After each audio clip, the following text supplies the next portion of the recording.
Welcome to MMC news. భారతదేశ అత్యున్నత న్యాయస్థానమైన supreme court ఆదేశాలను మేము స్వాగతిస్తూ ఉన్నాం. కోట్లాది మంది భక్తుల మనోభావాలతో ముడిపడి ఉన్న స్వామివారి లడ్డూ కల్తీ వ్యవహారంపై సుప్రీంకోర్టు వేసిన సిట్ ద్వారా నిజాలు బయటకు వస్తాయనే మాకు నమ్మకం, విశ్వాసం ఉంది.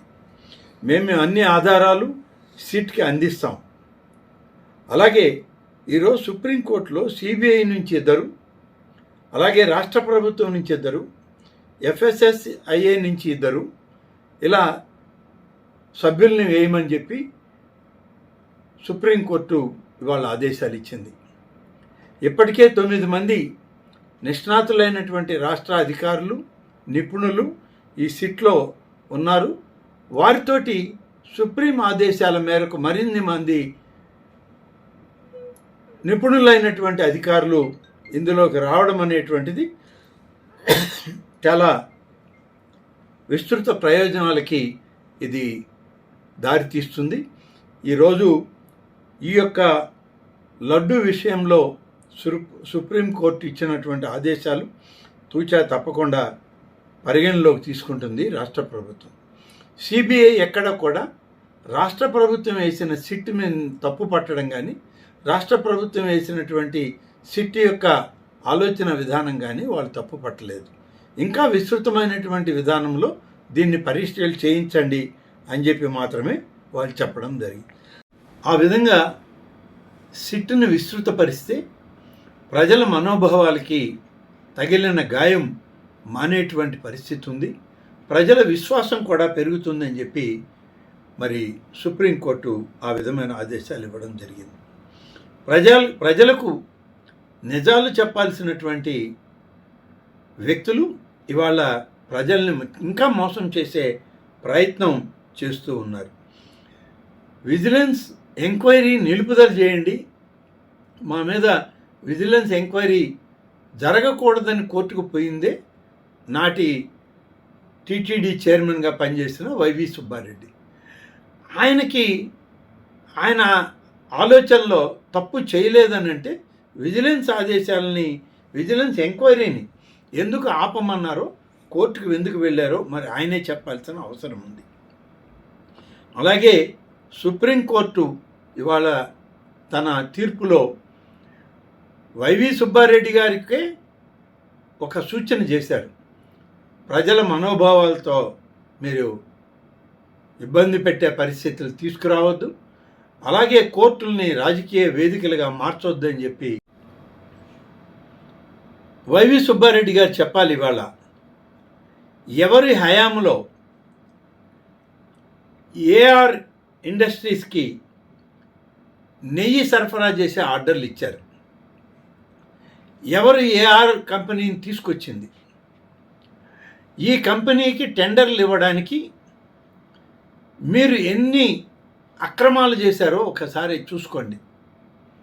టెండర్లలో టర్నోవర్ 250 కోట్లు ఉండాలంటే 150 కోట్లకు కుదించింది మీరే. 800 కిలోమీటర్ల పరిధిలోనే ఈ యొక్క డైరీ ఉండి గీ సరఫరా కావాలి అంటే 1500 కిలోమీటర్లకి విస్తృతపరిచింది మీ హయాంలోనే.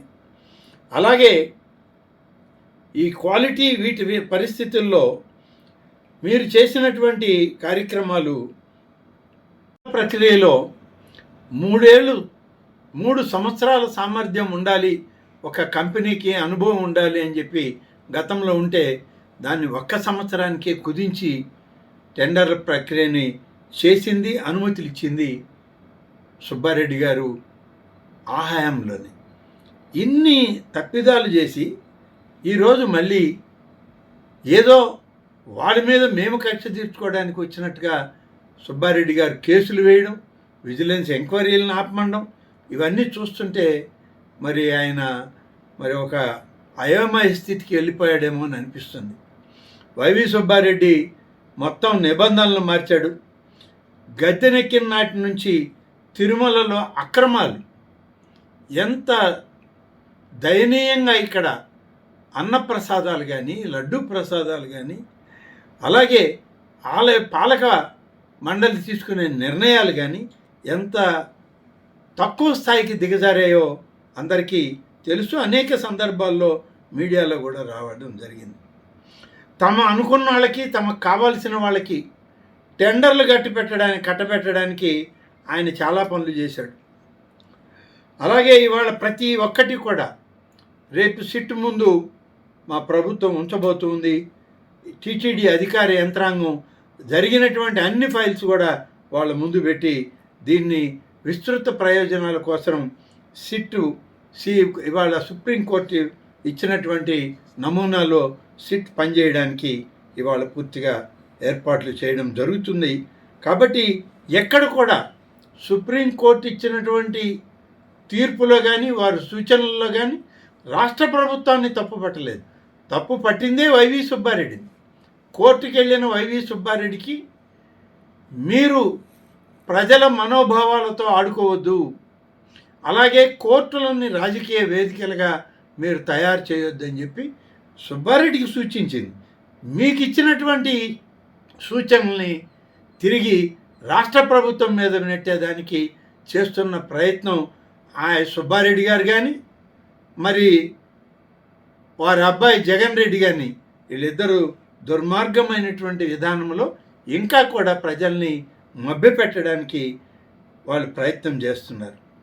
ఏఆర్ డైరీతో చీకటి ఒప్పందాలు చేసుకున్నది మీరు. గవర్నమెంటు మీరేం చేస్తున్న విషయాలన్నీ ఇవాళ సిట్కి అందిస్తుందనేటువంటి భయం మీలో ఉంది. అలాగే ఎవరిని మోసం చేద్దామని మీరు ఇంకా మాట్లాడుతున్నారు. ఇంకా ప్రజల్ని మభ్యపెట్టాలనా, ప్రజల్ని మోసం చేయాలనా? కాబట్టి ఇప్పటి వరకు జరిగినటువంటి ఈ కేసులో ఎవరెవరు కేసుల్లో వచ్చారు? సుబ్రహ్మణ్య స్వామి గారు వేశారు, వైవి సుబ్బారెడ్డి గారు ఒక పిటిషన్ వేశారు, విక్రమ్ సంపత్ అనే ఒక భక్తుడు వేశాడు, సుదర్శన్ టీవీ ఎడిటర్ సురేష్ ప్రజా ప్రయోజన వాద్యాలు వేస్తే ధర్మాసనం ఈ ప్రజా ప్రయోజన వాద్యాల మీద విముఖత వ్యక్తం చేస్తూ ఈ యొక్క ఆదేశాలు ఇవ్వడం జరిగింది. కాబట్టి ఆ యొక్క ఆదేశాల్లో చేసినటువంటి ప్రతి మాట వైవి సుబ్బారెడ్డి అనే పార్టీకి చెందుతుందే తప్ప ఇది ఈ రాష్ట్ర ప్రభుత్వానికి సంబంధించినటువంటిది కాదు. ఇవాళ మేము స్వాగతం పలుకుతూ రాష్ట్ర ప్రభుత్వం సుప్రీంకోర్టు ఏ రకమైనటువంటి ఆదేశాలను సూచనలు ఇచ్చిందో దానికి మేము నిండుగా స్వాగతం పలుకుతున్నాం. ప్రభుత్వం తప్పనిసరిగా వేసిన సిట్తో పాటు సిబిఐ అధికారుల్ని, ఎఫ్ఎస్ఎస్ఏఐ అధికారులను కూడా కలిపి విస్తృతమైనటువంటి సిట్ ద్వారా ఇంకా ఎక్కువ నిజాలు రాబట్టడానికి, త్వరితగతిన కూడా ఈ వాస్తవాలు వెలుగు చూపించడానికి అన్ని విధాల ప్రభుత్వం సహకరిస్తుంది. అందుకనే ఇవాళ మేమందరం కూడా ఈ సుప్రీంకోర్టుగా వారు ఇచ్చినటువంటి నివేదిక, వారు ఇచ్చినటువంటి ఆజ్ఞ, వారు ఇచ్చినటువంటి సూచన ఏదైతే ఉందో అవి తూచా తప్పకుండా పాటిస్తాం. తప్పకుండా వాటికి మేము స్వాగతం పలుకుతున్నాం. శరవణ భవ వర్క్ యూపీవీసీ మ్యానుఫ్యాక్చరింగ్ తయారీ, UPVC mosquito, UPVC Windows, UPVC partition మరియు అల్యూమినియం పార్టిషన్, అల్యూమినియం విండోస్ మరియు అల్యూమినియం మస్కిటో. మా ప్రత్యేకత స్టీల్ ఎలివేషన్ వర్క్ మరియు గ్లాస్ ఫిట్టింగ్ చేయబడును. సరసమైన ధరలోనే లభించును. Contact K Subrahmanyam Achari. Cell number 9701643110. Nellore road, Nagamandiram ఎదురుగా, వెంకటగిరి టౌన్. శరవణ భవ.